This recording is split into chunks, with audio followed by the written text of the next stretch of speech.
আজকে শিখন অভিজ্ঞতা হচ্ছে ভগ্নাংশের লসাগু গসাগু। এই আমাদের শিখন অভিজ্ঞতার আছে চারটা পার্ট, মানে চারটা ধাপ আছে। এই চারটা ধাপের মধ্যে প্রথম ধাপটা হচ্ছে প্রেক্ষাপট নির্ভর অভিজ্ঞতা। এই প্রেক্ষাপট নির্ভর অভিজ্ঞতাতে আমার যে সদস্য আছে গ্রুপের, সেই সদস্যের মধ্যে এটি বর্ণনা করবে হচ্ছে লুৎফর রহমান স্যার। ইনি হচ্ছে বিভিন্ন আকৃতি উপকরণ দিয়ে বা শিক্ষার্থীদেরকে পূর্ণ ভগ্নাংশ বা ভগ্নাংশ এটার মধ্যে ধারণা দিবে। পরবর্তী ধাপ হচ্ছে পর্যবেক্ষণমূলক প্রতিফলন। এখানে এই ধাপে আমার বর্ণনা করছে হচ্ছে জাকির হোসেন স্যার। তিনি গ্রুপে শিক্ষার্থীদের মধ্যে বিভিন্ন গ্রুপ বন্টন করবে। গ্রুপ বন্টন করার পরে তাদের মাঝে বিভিন্ন কার্ড বা যাই হোক উপকরণ সরবরাহ করে তাদেরকে ভগ্নাংশ এবং পূর্ণ সংখ্যার ধারণা অর্জন করতে সাহায্য করবে। পরবর্তী ধাপ হচ্ছে বিমুক্ত ধারণা। এখানে আমার যে সদস্য আছে সেই সদস্য হচ্ছে কামরুজ্জামান স্যার।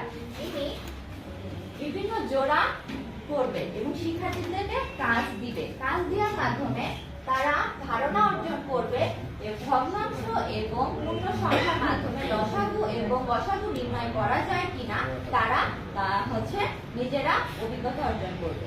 এবং পরবর্তী ধাপে হচ্ছে সক্রিয় পরীক্ষণ। সক্রিয় পরীক্ষণ হচ্ছে এই ধাপটি বর্ণনা করবে হচ্ছে লুৎফর রহমান স্যার। তিনি বিভিন্ন ভগ্নাংশ দিবে যার মাধ্যমে এটা শিক্ষার্থীরা লসাগু গসাগু নির্ণয় করতে পারবে কিনা এটা পর্যবেক্ষণ করবে। এবং পরবর্তী সে যেটা ধাপ থাকে যেটা আমরা অর্জিত দক্ষতা বলে থাকি। অর্জিত দক্ষতার মধ্যে আসলে আমরা যে জ্ঞান দক্ষতা মূল্যবোধ দৃষ্টিভঙ্গি এই শিখন অভিজ্ঞতা থেকে আমরা আসলে এই চারটা ধাপ পাই কিনা এটা আসলে বর্ণনা করবে আমার গ্রুপের সদস্য লুৎফর রহমান স্যার। ধন্যবাদ সবাইকে। আজকে শিখন অভিজ্ঞতা হচ্ছে ভগ্নাংশের লসাগু গসাগু। এই আমাদের শিখন অভিজ্ঞতার আছে চারটা পার্ট, মানে চারটা ধাপ আছে। এই চারটা ধাপের মধ্যে প্রথম ধাপটা হচ্ছে প্রেক্ষাপট নির্ভর অভিজ্ঞতা। এই প্রেক্ষাপট নির্ভর অভিজ্ঞতাতে আমার যে সদস্য আছে গ্রুপের, সেই সদস্যের মধ্যে এটি বর্ণনা করবে হচ্ছে লুৎফর রহমান স্যার। ইনি হচ্ছে বিভিন্ন আকৃতি উপকরণ দিয়ে বা শিক্ষার্থীদেরকে পূর্ণ ভগ্নাংশ বা ভগ্নাংশ এটার মধ্যে ধারণা দিবে। পরবর্তী ধাপ হচ্ছে পর্যবেক্ষণমূলক প্রতিফলন। এখানে এই ধাপে আমার বর্ণনা করছে হচ্ছে জাকির হোসেন স্যার। তিনি গ্রুপে শিক্ষার্থীদের মধ্যে বিভিন্ন গ্রুপ বন্টন করবে। গ্রুপ বন্টন করার পরে তাদের মাঝে বিভিন্ন কার্ড বা যাই হোক উপকরণ সরবরাহ করে তাদেরকে ভগ্নাংশ এবং পূর্ণ সংখ্যার ধারণা অর্জন করতে সাহায্য করবে।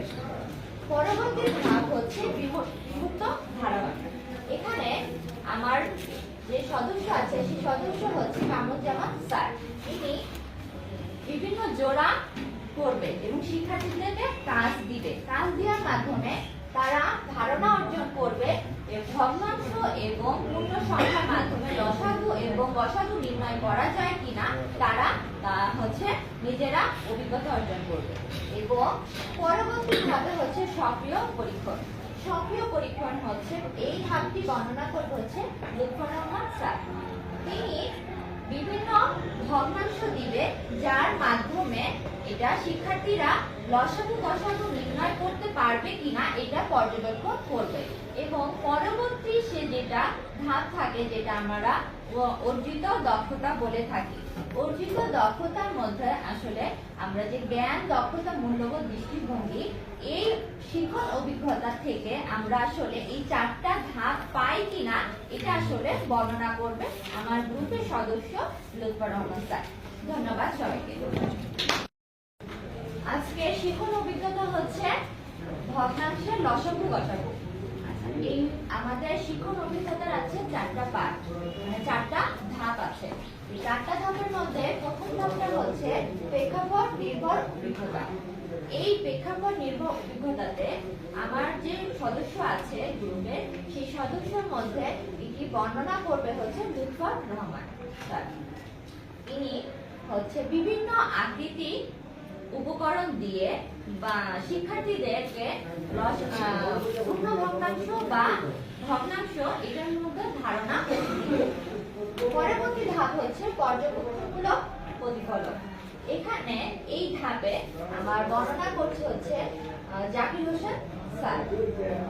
তিনি গ্রুপে শিক্ষার্থীদের মধ্যে বিভিন্ন গ্রুপ বন্টন করবে। গ্রুপ বন্টন করার পরে তাদের মাঝে বিভিন্ন কার্ড বা যাই হোক উপকরণ সরবরাহ করে তাদেরকে ভগ্নাংশ এবং পূর্ণ সংখ্যার ধারণা অর্জন করতে সাহায্য করবে। পরবর্তী ধাপ হচ্ছে বিমুক্ত ধারণা। এখানে আমার যে সদস্য আছে সেই সদস্য হচ্ছে কামরুজ্জামান স্যার। তিনি বিভিন্ন জোড়া করবে এবং শিক্ষার্থীদেরকে কাজ দিবে। কাজ দেওয়ার মাধ্যমে তারা ধারণা অর্জন করবে ভগ্নাংশ এবং পূর্ণ সংখ্যার মাধ্যমে লসাগু এবং গসাগু নির্ণয় করা যায় কিনা তারা নিজেরা অভিজ্ঞতা অর্জন করবে। এবং পরবর্তী ধাপে হচ্ছে সক্রিয় পরীক্ষণ। সক্রিয় পরীক্ষণ হচ্ছে এই ধাপটি বর্ণনা করবে হচ্ছে লুৎফর রহমান স্যার। তিনি বিভিন্ন ভগ্নাংশ দিবে যার মাধ্যমে এটা শিক্ষার্থীরা লসাগু গসাগু নির্ণয় করতে পারবে কিনা এটা পর্যবেক্ষণ করবে।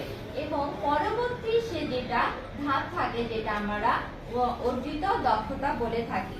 অর্জিত দক্ষতার মধ্যে আসলে আমরা যে জ্ঞান দক্ষতা মূল্যবোধ দৃষ্টিভঙ্গি এই শিখন অভিজ্ঞতা থেকে আমরা আসলে এই 4টা ধাপ পাই কিনা এটা আসলে বর্ণনা করবে আমার গ্রুপের সদস্য লুৎফর রহমান স্যার।